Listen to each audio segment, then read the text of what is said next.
আসলে আমাদের মির্কাদিম এই ডবল গরুর যে খামারগুলো আছে এগুলা সরকারের সহযোগিতা দরকার, কারণ এদের এই গরুগুলো সংগ্রহ করতে অনেক কষ্ট।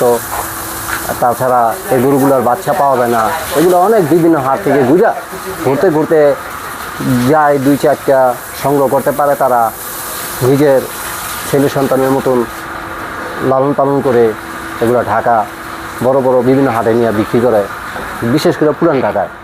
এই গরুটা এমন একটা গরু, হাসা গরু, যা অন্যান্য কোনো গরুর সাথে মিলবে না এবং সুস্বাদুতেও মিলবে না, এত সুস্বাদু।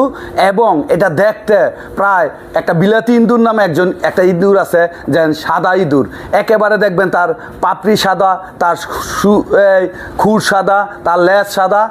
আসলে তিনি সাদার মতন সাদাই আমাদের এই ঐতিহ্যবাহী মিরকাদিমের গরু। আর আমরা সরকারের দৃষ্টি আকর্ষণ করছি, কালের ক্রমে এই দবলা গরুটি আমাদের মাঝ থেকে হারিয়ে যাচ্ছে।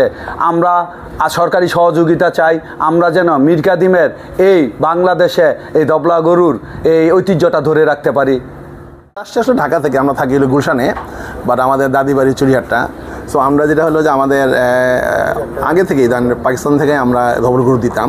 তো এর মাঝখানে ধরেন গরু তো আসলে এই ধবল গরুর প্রবলেম হলো গাই গরু, তো সো দেখা যায় যে অনেক সময় প্রবলেম হয়। তো আমরা মাঝখানে দিন কিনি না, এবার এখন আবার এই সোর্সটা পেয়েছি যে এখান থেকে কিনতে চাচ্ছি। এখানে ভালো গরু আমরা দেখছি যে আমাদের যে বছর ধরের মধ্যে যে গরু, সাদা গরু, ধবল গরু আমরা পাচ্ছি এখানে, প্রাইস মোটামুটি আলাদা রিজনেবল। দেখা যাক আলাদা নেক্সট ইয়ার হয়তো আমরা এইভাবে কিনতে আসবো, এখানে ডাইরেক্ট চলে আসবো এখানে। যে আসলে মিরকাদিমের এটা একটা ঐতিহ্য যে এই হাসা জাতের যে ধবল গরুগুলো মিরকাদিমে চাষ করা হতো। তো এই আমরা দেখেছি যে রিসেন্ট সময়ে এই গরুগুলোর চাষাবাদ কিছুটা কমে গিয়েছে। তো আমরা পৌরসভা থেকে আমরা যে উদ্যোগটা নিতে চাই, আমরা এই খামারিদের তথ্যগুলো আমরা সংগ্রহ করব এবং খামারিদের সাথে আমরা একটি সভা করে আমরা চেষ্টা করব যে তাদের সমস্যাগুলো কি কি হচ্ছে, সেই সমস্যাগুলো একটা তালিকা করে আমরা পর্যায়ক্রমে চেষ্টা করব যে তাদের এই সমস্যাগুলো থেকে পৌরসভা থেকে পৃষ্ঠপোষকতা করার সহযোগিতা করার সুযোগ থাকলে আমরা অবশ্যই সেগুলো গ্রহণ করব।